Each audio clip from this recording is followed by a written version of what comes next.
Hey everyone, I'm here to tell you about our plans to reopen Eliot Chapel this fall. This is going to be an 8-week experiment starting September 12th and ending October 31st. We are planning in smaller increments this year, given just how changeable everything is. We will hold 2 outdoor worship services at 9 and 11, weather permitting. We will lead the service from the steps of the parking lot entrance with everybody sitting on either our driveway or the side lawn of what we used to call 222. You're encouraged to bring a lawn chair, but you can use one of ours.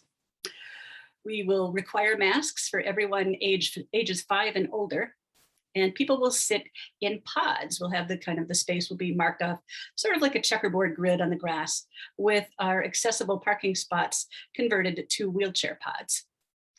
We will take reservations online, and look for the link to make reservations in the email that this is sent with, and in other places. We figured that we can have about 80 people at each service. The service will be shorter than usual, about half an hour. And I should let you know right now that for the moment, we are not going to be singing in the service. I know. But we will have the services be spaced further apart to allow more time for us to socialize and play together. At both in-person services, we will require adults and teens to be vaccinated. And at both services, we will welcome children. Both the staff and the Board of Trustees have endorsed this plan, and I thought it would be helpful for you to know just how we got here. Well, I got a lot of input from our reopening team, which includes a doctor of internal medicine and someone with master's degrees in public health and infectious disease, as well as mothers of young children and a retired member of our congregation. When we first saw that our plan that we put out in July, the plan to worship indoors, we saw that that had become more dangerous with the Delta variant. We had to consider other options. So we thought about staying virtual, but virtual services were taking a toll on morale at Eliot Chapel. We could see that. There were fewer and fewer people tuning in, folks were drifting away, and we knew that something had to change. We heard the suggestion of having only vaccinated adults and youth in our building. A few other UU churches are doing this. It was only going to be for a while, so I considered it.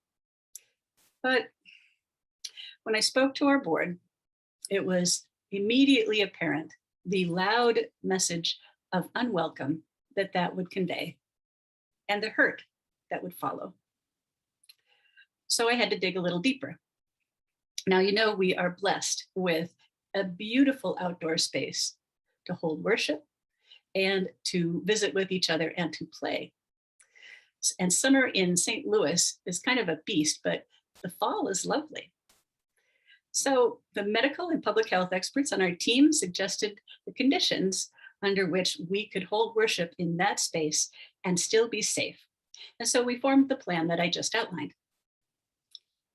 Our congregation met, as you probably know, on August 22 to hear about the plan and then to offer feedback.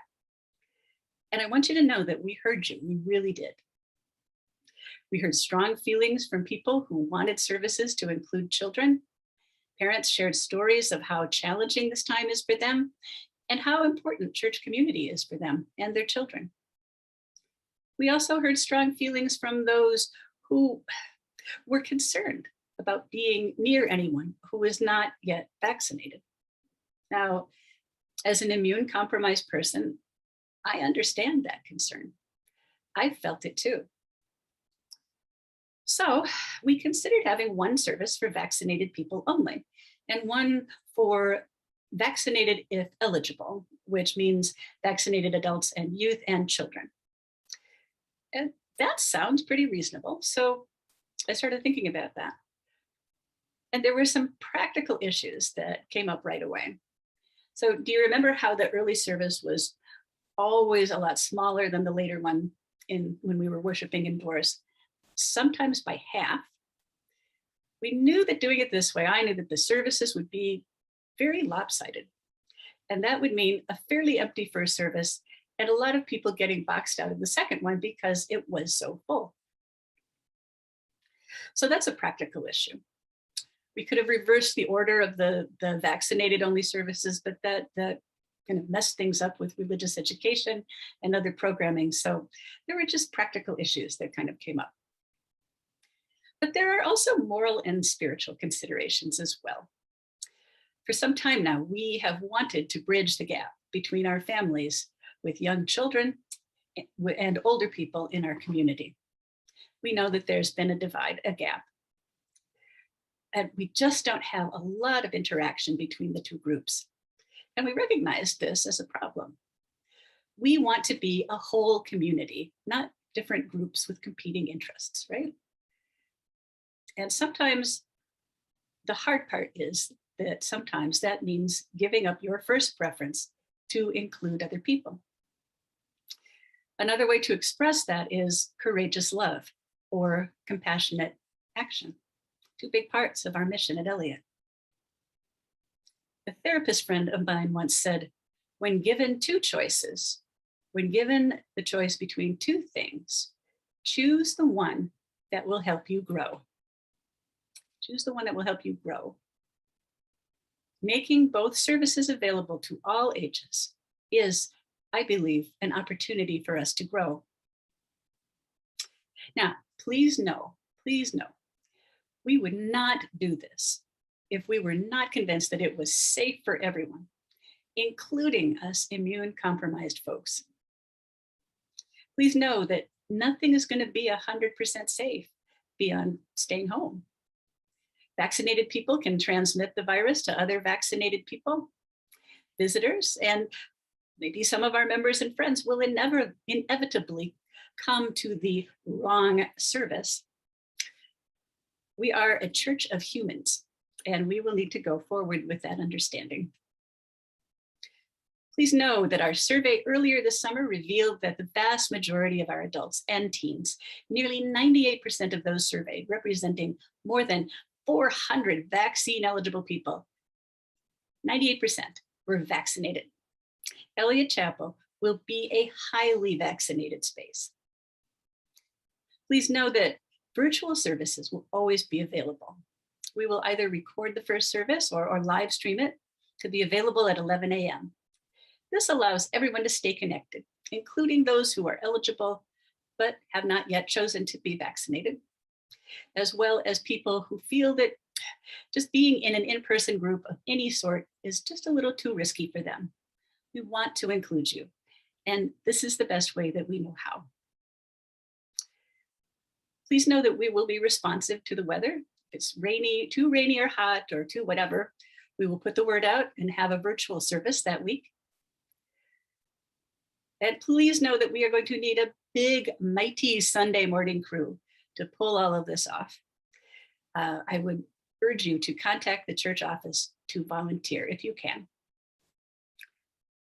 And please remember that we're going to have to keep being adaptable. We're only going to plan for a few months at a time, and sometimes conditions will change even in that short window. Around October 1, we're going to see how the St. Louis region is doing with risk levels, and we will make plans for November and December. So there is a reasonable chance that we will need to go back to having services online for part of the church year. You know, as kids go back to school, as people spend more time indoors, we will likely see rates of infection go back up. Now, I'm hopeful that with FDA approval of at least one of the vaccines, that we can counteract those two effects, but we need to be prepared for the fact that it could be open and close for a while. And we're just going to need to learn how to roll with it, aggravating as it is. And always remember, this is an experiment. We need to have the mind of experimenters. We need to value our mistakes and value what we learn and adapt as we go. I so look forward to seeing you again. Take care, everyone.